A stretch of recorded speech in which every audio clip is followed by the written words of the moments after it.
My dear beloved brothers and sisters, tonight's jar episode, it's more informative than a reminder. We all know that the Prophet ﷺ is buried in the sacred chamber along with two of his best friends and the first two Khalifas, Abu Bakr radiallahu anh and Umar radiallahu anh. And that chamber once was the house of Aisha radiallahu anha. In history, there have been few attempts to remove the blessed body of Rasulullah sallallahu alayhi wasallam. There were two done by the Fatimi Khalifa. His name was Al-Hakim bi Amrillah. He wanted to transfer the body of Rasulullah sallallahu alayhi wasallam from Medina to Egypt, to Cairo. So people can start visiting Cairo more, and that will bring him more business. He made two attempts and they both failed. Another attempt was done around the year 578 after Hijrah, and that was done by Syrian Christians. Also, they wanted to steal the body of Rasulullah sallallahu alaihi wasallam. But tonight's one of the attempts, and that's the one I'm going to concentrate on, it took place in the year 557 after Hijrah.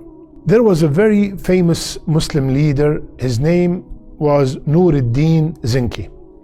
Nuruddin Zengi was part of the Seljuk Empire, and he ruled over Syria, and he was the mentor of Salah ad-Din al-Ayyubi, the well-known hero Salah ad-Din al-Ayyubi.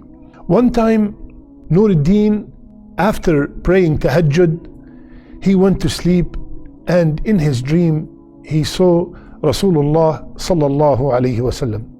And Rasulullah sallallahu alayhi wasallam, in that dream, he pointed out two men with blonde hair, and he told Nuruddin, which his first name is Mahmud, "Ya Mahmud, save me from these two men."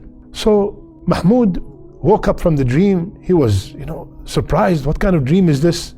And he did not pay much attention to it until he saw it 3 times in a row. "Ya Mahmud, save me from these two men." Allahu Akbar. Imagine seeing Rasulullah ﷺ in a dream and requesting from you help. So he woke up and he went to one of the very close ministers, very righteous man. His name was Jamaluddin al-Mawsili.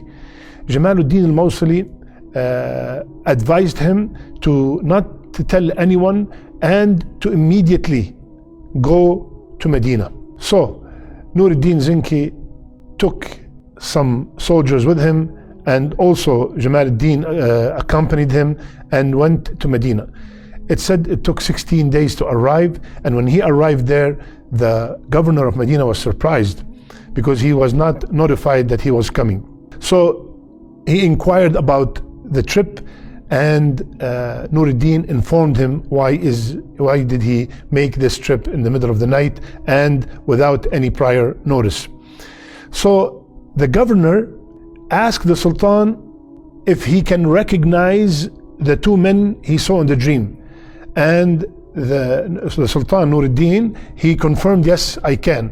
So what they did is they announced all over Medina that we have the Sultan is here, and he wants to provide a lot of food and gifts to everybody.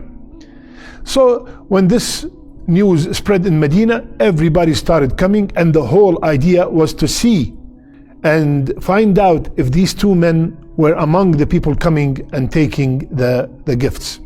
So a lot of people came, and they all get gifts and food, and they were not able to identify those two men. They were not among them.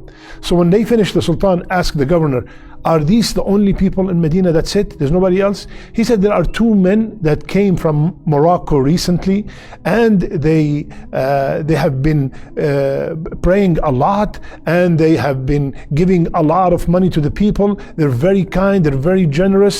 So he said, "Can we see them?"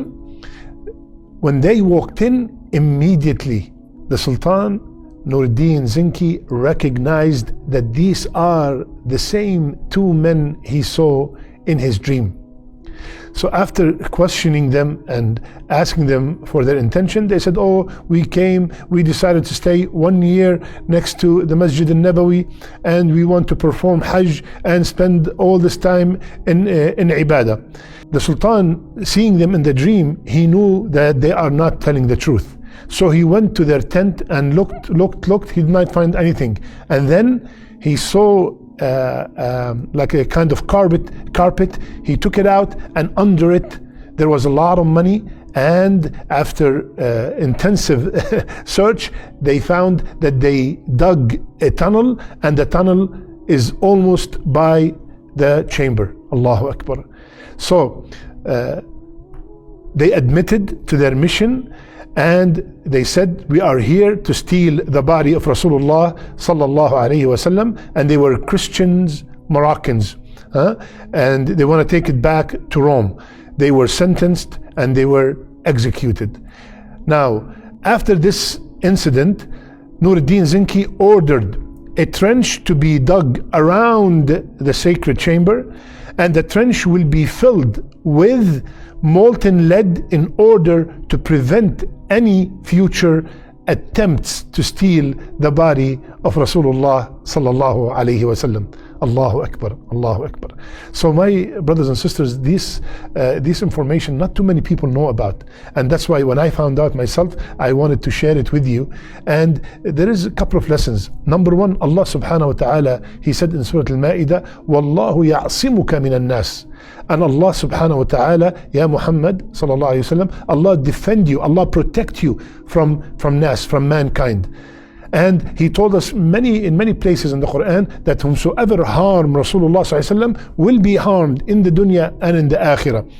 And another very important point here is that how, subhanallah, how the leaders of the past, when they heard that there is something harmful to Rasulullah sallallahu alayhi wa sallam, they immediately themselves did something. Before they asked the people, they themselves did something. The Sultan himself, the leader himself, went and left everything to defend the honor of Rasulullah sallallahu alaihi wasallam. Now we hear people doing caricatures, movies, insulting sometimes Rasulullah sallallahu alaihi wasallam, and no one is doing anything, not even taking away the ambassador or anything like that. Subhanallah. You know, and we wonder why these things are happening to us. May Allah subhanahu wa ta'ala, make us understand our deen. And may Allah subhanahu wa ta'ala make us from the people who will always stand to defend Rasulullah sallallahu alayhi wa sallam. May Allah subhanahu wa ta'ala gather us with him. May Allah azza wa jal make our last deeds our best deeds, and our last words, La ilaha illallah. I love you all for the sake of Allah. Subhanakallahumma bihamdik. Nashhadu an la ilaha illa ant. Nastaghfiruka wa natubu ilayk.